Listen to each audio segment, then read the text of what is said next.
negative to say about Jay, but Jay in business, and I feel like this is the God honest truth, and I'm not saying this because this is my brother. I practice what I preach. Jay business motto to me has always been honesty and integrity with everything. He ain't never robbed nobody. And I did the same thing with my artists. Like I remember, you know, when I signed Casanova, Manolo Rose, and all these other artists that I signed, you know, Huey V, everybody, you know, that 360 deal came out, everybody wanted publishing, everybody wanted this, everybody wanted that. I told people, listen, the same deal I had is the same deal I gave all my artists. Right. You know what I'm saying? Where we don't touch none of that. So we kept it fair across the board. And Bleek just said the quiet part out loud. And the business does not like when this gets said. For years, there's been a narrative around Jay-Z and business. Bad deals, shady contracts, artists getting played. And now Memphis. I think Memphis Bleek is the wrong person to speak. No, he not. That's his man. Say he go. Right. That's you and I. That's his day. I'm gonna ride with you. Right. I'm gonna ride with you. Because he rocking with his man. Because you never fucking snaked me, don't mean you don't snake people. I was like, who knows? We don't know. Horro has always been nice to me. I've never seen Horro do anything bad to me. That's basically what he's saying. That's his folks. That's his folks, but that doesn't make what I'm saying. That doesn't make it. He's not a reputable source in this particular instance. I got one for you. I was told, through our internet research, when DMX passed away, Jay-Z supposedly purchased his masters and gave it to his family. If he did, that's awesome. They said that was all a lie. He purchased his masters, did not give it to his family. He kept it. So every time DMX voice is heard in any arenas or sports events, Jigga getting paid. Rock Nation. That's crazy. Allegedly. Allegedly. That's the rumor mill. And I'm not even saying Jigga is dirty in business. I've heard a lot of whispers and all that other stuff too. I just don't think Bleek is a reputable source for, he never did nothing wrong to nobody. He was always straight to you, nigga. Right. Come on, man. Bleek is finally speaking on it from the inside. Not rumors, not blogs, but first-hand experience from the Roc-A-Fella era when everything was changing behind the scenes. Peter Gunz then broke down what it was really like inside those offices with his son Cory Gunz. The pressure, the power shifts, Jay-Z moving to Def Jam, artists waiting in line just to be heard, and the moment he realized how cold the music business actually gets when leverage disappears. I'm about to play this clip for y'all, but before I do, I just need y'all to leave y'all thoughts down. First signed to Roc-A-Fella, I spoke to you like, yo, I appreciate y'all, man. Hold my son down, because he said it. Bleek, he said he spoke to you. And you greenlit it. Yep. I'm like, yo, listen, Gun, we need him, man. I'm mad. It was the transition to Roc-A-Fella at that time when Jay was going to Def Jam, so a lot of shit happened at that time. I think it was a lot of things for him, man. You know what I'm saying? Jay, hold on, because I got to clear this up. A lot of people don't know this. Tommy Mottola asked Jay to sign Cory. We were signing Tommy. He said, I think you can help this kid. They don't get it. But you got to remember, when we got there, everybody was on Hov. Hov got it. Yep. We need. And I went to have a meeting with him.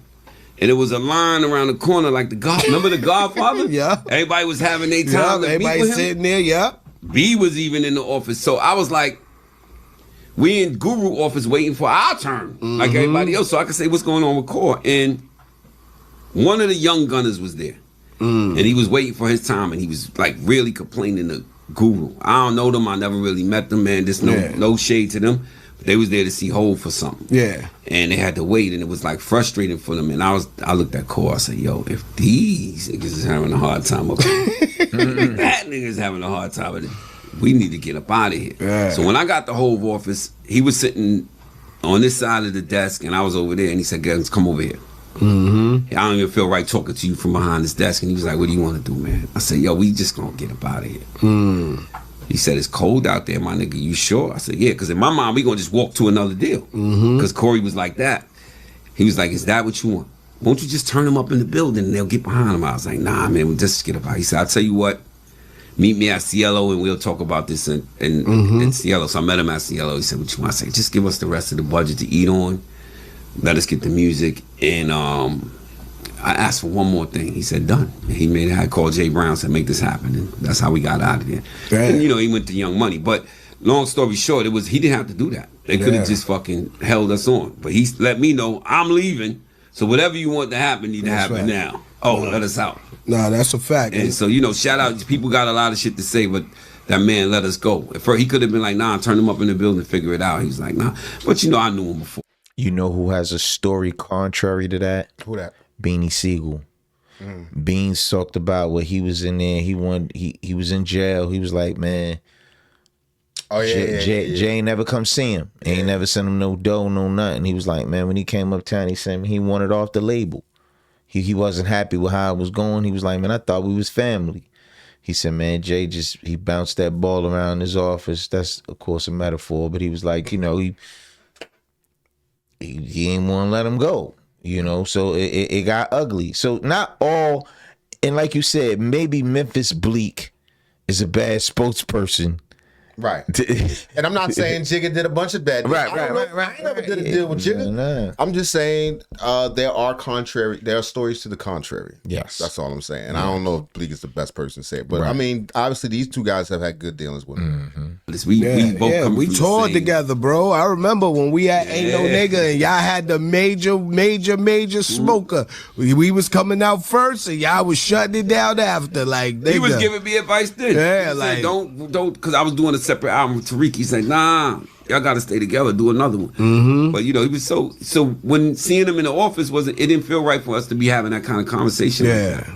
And I felt, niggas would say, how could you feel bad for him? I felt bad because when you get in a position, you got to tell even the people, like he knew 100 years before me. Yeah. He got to be like, yo, he's trying to, I wouldn't have wanted that job. No. I felt, after I saw that, I was like, damn. That's why when he said that line, heavy as that. Yeah, right. It's like when y'all all work together and then your homeboy makes supervisor. Right. It's like, nigga, I'm trying to keep my job. I'm trying to do a good job. So, right, no doubt. You know, don't expect no hookups or nothing.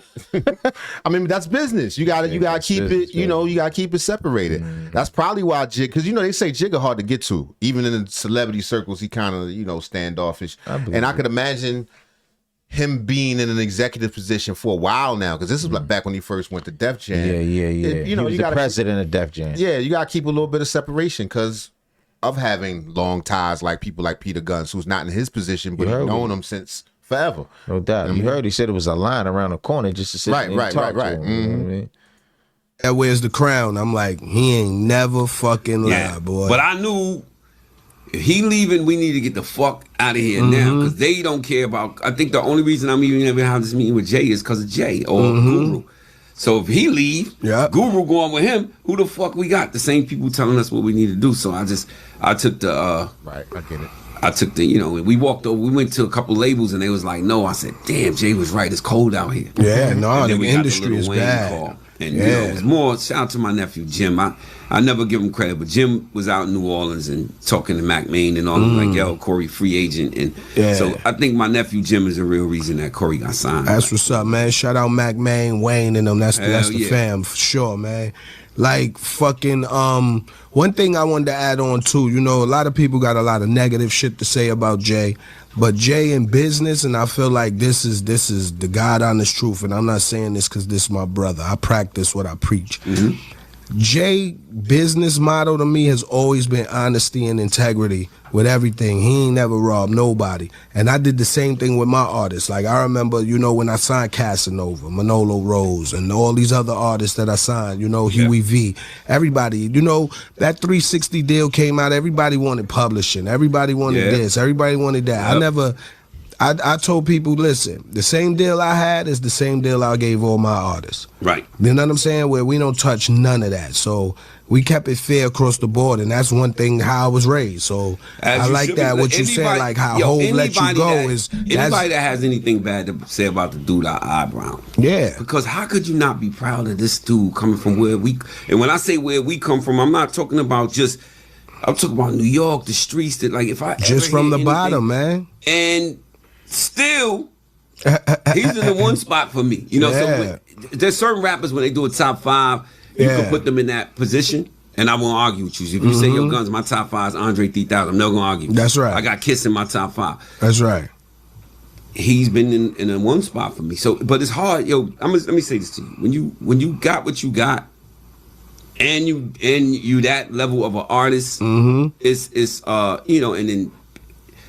people say, "Yo, New York, y'all just Jay-Z for y'all, New York." But, you know, I got 3,000 in my top 5 as well. You know, that's a fact. Scarface is my favorite storyteller. Him and Slick Rick. Yeah, Those two. Tupac not from New York. What they say about that? He is from New York, baby. Oh His yeah, first he rap name was is. MC New York. Yeah, man. he is from New York. Yeah, My bad. I stop it. fucked up. My bad. West Coast took him from us. Though. Yeah, they got him. He where he say They hijacked him. My honest takeaway is this. 2 things can be true at the same time. Jay-Z has been criticized for years by people like Dame Dash and 50 Cent. And those critiques didn't come from nowhere. Power changes relationships. Business exposes tension. That part is real. And hearing how Jay-Z handles situations like the Cory Gunz situation adds balance that usually gets ignored.